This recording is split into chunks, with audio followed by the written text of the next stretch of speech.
Esta semana, gracias al defensor del pueblo, el doctor Ulloa, pudimos entrevistar a Juan Manuel Galán, un influyente político colombiano que se encuentra en estos momentos en el proceso de ser candidato a la presidencia por su partido en Colombia.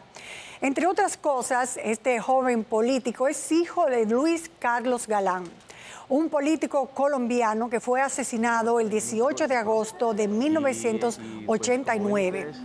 Todo el mundo lo estaba tocando, lo quería coger. Nosotros en este momento, ahí en este momento vamos, ¿sí? Está pasando, yo dejo pasar una persona ahí, paso, mire, ponga cuidado. Sí. En este momento, cuando él levanta las manos, ahí escucharon los tiros, mira, todo el mundo al piso, ahí cayó el doctor Galán, mírenlo, allá está, mire, allá está. Vestido claro. De vestido oscuro. El que está el claro es un guardaespaldas del que cayó herido. Sí. Galán era un firme opositor al narcotráfico y apoyaba la extradición de narcotraficantes a los Estados Unidos. A nuestra patria llegó, como llegó a más de 60 países del mundo, el poder oscuro y criminal del narcotráfico. Su asesinato fue ordenado por Pablo Escobar, líder del cártel de Medellín, con el apoyo de otros miembros del narcotráfico y elementos corruptos dentro del gobierno colombiano.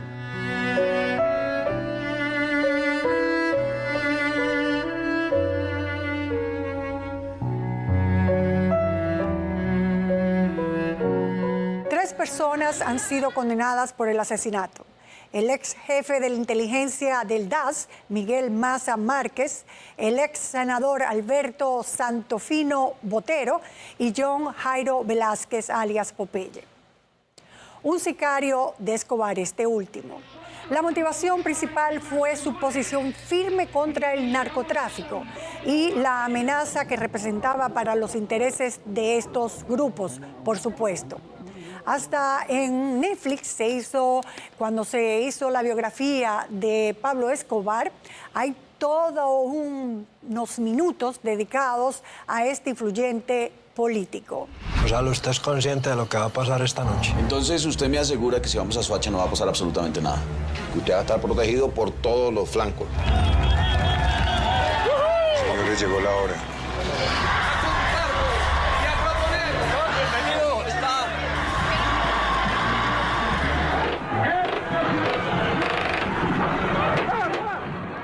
Juan Manuel Galán, su hijo mayor, el hijo mayor de Luis Carlos Galán, como dije hace un rato, es candidato a la presidencia de Colombia. Ha sido senador en 3 ocasiones y se ha destacado por su trabajo en políticas sobre drogas. Es reconocido por promover un enfoque de salud pública hacia la adicción y la regulación del cannabis medicinal. Entre las leyes importantes que ha impulsado se encuentra la Ley 566 del 2012, que reconoce la adicción como una enfermedad y promueve el tratamiento y la rehabilitación de los adictos. Tuvimos la oportunidad de entrevistarlo, como dije al principio, porque vino a una charla del defensor del pueblo que se llama Participación, Democracia y Derechos Humanos. Vamos a ver la entrevista de las partes más importantes de esta entrevista con Juan Galán. Yo tenía 17 años cuando ese manotazo duro, ese golpe helado, ese hachazo invisible y homicida me arrebató tu presencia. No voy a mentir ahora, fue devastador. Físicamente te pareces mucho a él. ¿Sí? ¿Te parece? Sí, me parece. Sí. Eso me han dicho a veces. ¿En qué más te pareces a él? Bueno, yo creo que en la vocación. Creo que eso, no sé si fue inculcado o fue algo natural. Chequeando los videos de la muerte de tu papá, vi el panegírico que leíste con tan solo 17 años en el entierro de tu papá. Realmente cuando yo me enteré del asesinato de mi papá, la primera reacción que tuve fue escribirle unas palabras para despedirlo. Y esa noche en el hospital de Kennedy, además pues mi papá muere en el hospital Kennedy de Bogotá, esa noche subimos a la oficina del director del hospital, ahí saqué un papel que encontré en un cajón del escritorio y empecé a escribir. Y ahí le escribí ese discurso a mi papá, y en ese discurso yo le juré que iba a dedicar mi vida a trabajar por sus ideas. El pueblo se levanta y pide justicia. Le ruego a Dios que este sacrificio sirva por fin, sin dejarse intimidar por el sicariato ni el secuestro o cualquier otra manifestación de violencia. Porque sus ideas no fueran asesinadas con él. Porque pues él dijo eso en una frase pocos días antes de ser asesinado en Venezuela, cuando estuvo de visita, cuando dijo: a los hombres se les puede eliminar, pero a las ideas no. Que además fue la misma frase que dijo el presidente Kennedy.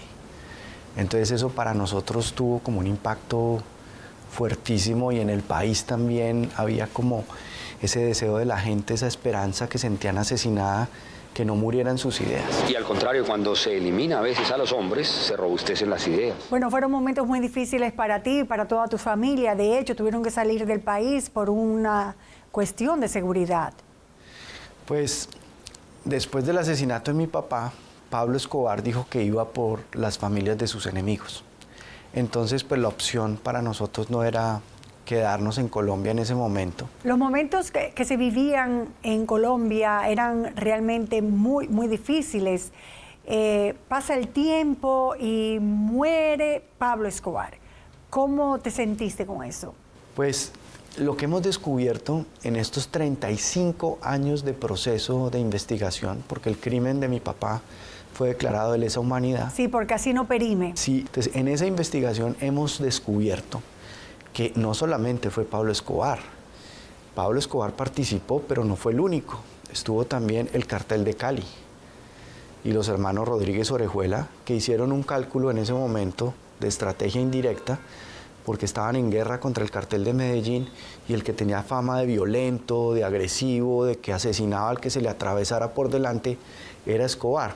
Entonces, facilitando el crimen de Luis Carlos Galán, contribuyendo a que lo asesinaran, ellos sabían que toda la culpa se la iban a echar a Pablo Escobar y al Cartel de Medellín, su enemigo, y ellos iban a tener el camino despejado para seguir traficando clorhidrato de cocaína. Entonces, el Cartel de Cali también tuvo una participación comprobada a través de varios miembros de la policía corruptos, como el general Maza Márquez, director del DAS, que fue condenado por la Corte Suprema de Justicia como coautor del asesinato de mi padre. 24 años. ¿Eso fue suficiente? Increíble. Increíble porque pues, fue una investigación desviada. Ocurrió una cosa increíble. Por estos generales que estaban al servicio de la mafia, personas inocentes que no tenían nada que ver con el crimen, pasaron 4 años en la cárcel. El 5 de mayo de 1993, Alberto Jubis Hasbún, un reconocido barranquillero hijo de palestinos, fue recibido como héroe en el aeropuerto Ernesto Cortizos. Decenas de amigos solo querían abrazarlo y celebrarlo. Entonces el asesinato de mi papá es los narcotraficantes, Cartel de Medellín, Cartel de Cali, los paramilitares como autores materiales, los políticos al servicio de esos intereses, como Alberto Santofimio Botero, y miembros de los organismos de seguridad del Estado, como el jefe de inteligencia. Hay 7 generales de la policía vinculados al asesinato de mi papá. El DAS, miembros del ejército también. Entonces, una frase que a mí me impactó mucho en el juicio contra Alberto Santofimio fue una frase que relató Popeye sobre lo que decía Pablo Escobar del asesinato de Luis Carlos Galán. Y le dijo: todo el mundo quería asesinar al doctor Galán, todo el mundo no estaba interesado, la mayoría de personas no estaban interesadas en que él llegara a la presidencia de la República. Y todo por una palabra: extraditable. Exactamente, por su posición férrea en contra de las estructuras criminales del narcotráfico. Muchas personas hacen el ejercicio de qué hubiera sido de Colombia si tu papá hubiese sido presidente, si siguiera en el escenario político. Yo estoy seguro que Colombia habría tomado otro rumbo. Y eso no lo digo yo solamente, lo dice mucha gente que realmente se conectó con las ideas de cambiar la manera de hacer política de Luis Carlos Galán. Estamos cambiando la conciencia del pueblo colombiano como lo necesita y lo requiere para progresar en verdad, para adquirir dignidad, para adquirir plena conciencia de sus derechos, para no ser una nación marginal, secundaria, para que no le vuelva a dar vergüenza a ningún colombiano al presentar el pasaporte de su patria. Todo Luis Carlos Galán fue un pedagogo de la política. Él creía que los cambios en las sociedades se daban cuando había un cambio en la manera de pensar. Sí, claro. Y son los cambios más difíciles de lograr.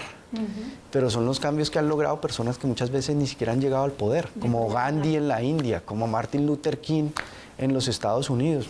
Pues nunca llegaron a ser primeros ministros, presidentes, pero impactaron la manera de pensar de muchísima gente, y ese era el propósito que mi papá siempre decía, que para él era fundamental en la política, no llegar a la presidencia como objetivo, sino más bien impactar en la cultura y en la manera de pensar. Triunfaremos en Bogotá y triunfaremos en el país para abrirle el camino a la nueva sociedad.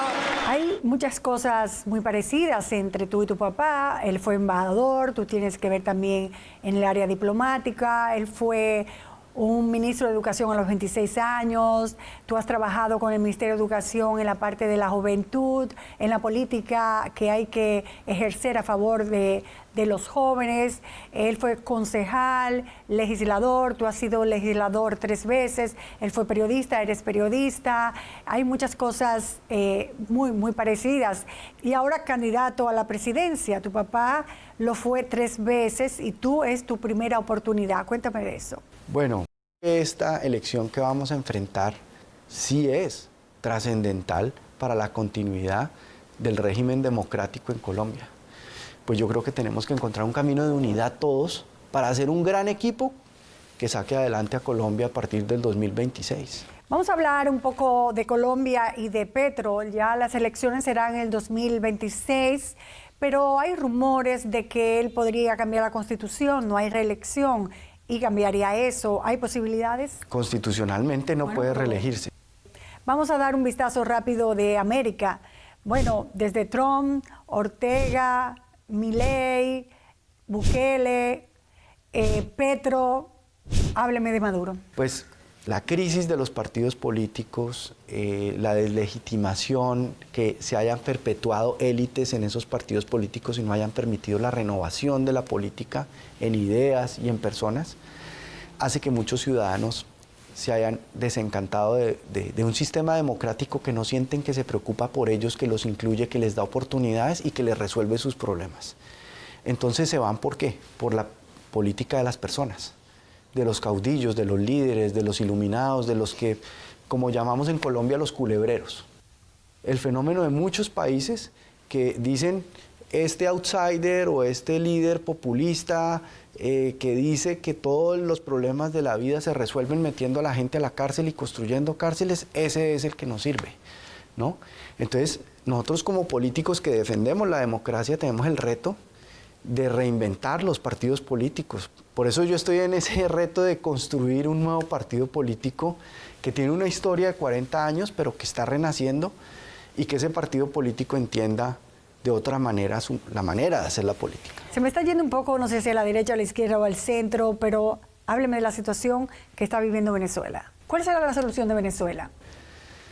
Espero que sea pacífica, espero que no sea violenta, que no haya ese baño de sangre que estos dictadores promueven, como lo que dijo Trump, como lo que dice también Maduro, de que amenazan con baños de sangre si no ganan las elecciones.